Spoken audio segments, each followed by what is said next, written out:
Hi friends, நம்ம Duke 200 ஹெச்ஏஜி பிராண்ட்லேருந்து fog light clamp தான் வாங்கியிருக்கோம். இந்த கிளாம்ப் பார்த்தீங்கன்னா ஹேண்டில் பார்லையும் மாட்டிக்கலாம் அல்லது பம்பர்லையும் மாட்டிக்கலாம். ஒரு கிளாம்ப் பத்தாது, மோட்டோ ஜீனியஸ் இன்னொரு கிளாம்ப் வாங்கியிருக்கேன். ஃபர்ஸ்ட் கிளாம்பை ஹேண்டில் பார்ல ஃபிக்ஸ் பண்ணிருங்க.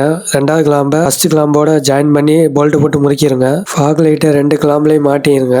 அடுத்ததாக ஒயரிங் கனெக்ஷன், பிளாக் ஒயரை நெகட்டிவ்லையும் ரெட் ஒயரை பாசிட்டிவ்லையும் கனெக்ட் பண்ணிடுங்க. அந்த ரிலேவை பேட்டரி பக்கத்தில் உள்ள நான் வச்ச மாதிரி வச்சிருங்க. இப்போ ஃபாக் லைட்டை கனெக்ட் பண்ண ஒயரை கீழே கொண்டு வரணும். இந்த டேங்கு பக்கத்துல உள்ள நெட்டை பாதி இது கழட்டிடுங்க. கழட்டிட்டு டேங்கை லைட்டா தூக்கிட்டு ஒயரை உள்ள விட்டுருங்க. ஃபாக் லைட்டை எரிய வைக்க கரண்ட் சப்ளை வேணும். ரிலேல இருந்து வர எல்லோ ஒயரை பேக் சீட்டு பக்கத்துல பிடிங்கி விட்டு அதுல உள்ள நீங்க சொருவீங்க. வீடியோல இருக்க மாதிரியே கனெக்ட் பண்ணிக்கிட்டு இக்னிஷன் கீ ஆன் பண்ணீங்கன்னா லைட் எரிய ஆரம்பிக்கும். ஃபாக் லைட் சுவிட்ச் லெஃப்ட் சைடு மிரருக்கு பக்கத்துல கீழே போல்ட் இருக்கும், அதுல முறுக்கிருங்க. டோட்டலா 3 வீடியோ வரும். 3 வீடியோலையும் டியூக் பைக்ல வெவ்வேறு இடத்துல ஃபாக் லைட்டை மாட்டியிருக்கேன். உங்களுக்கு எந்த இடம் கன்வீனியன்ட்டா இருக்கோ அந்த இடத்துல நீங்க பார்த்து மாட்டிக்கலாம். மறக்காம ஃபாலோ பண்ணுவீங்க. அப்பதான் அடுத்தடுத்த வீடியோ உங்களால் பார்க்க முடியும். லைக் பண்ணுங்கள், கமெண்ட் பண்ணுங்கள், ஷேர் பண்ணுங்கள். டியூக் பைக் வச்சுருக்கவங்க நம்பருக்கு இதை ஷேர் பண்ணுங்கள்.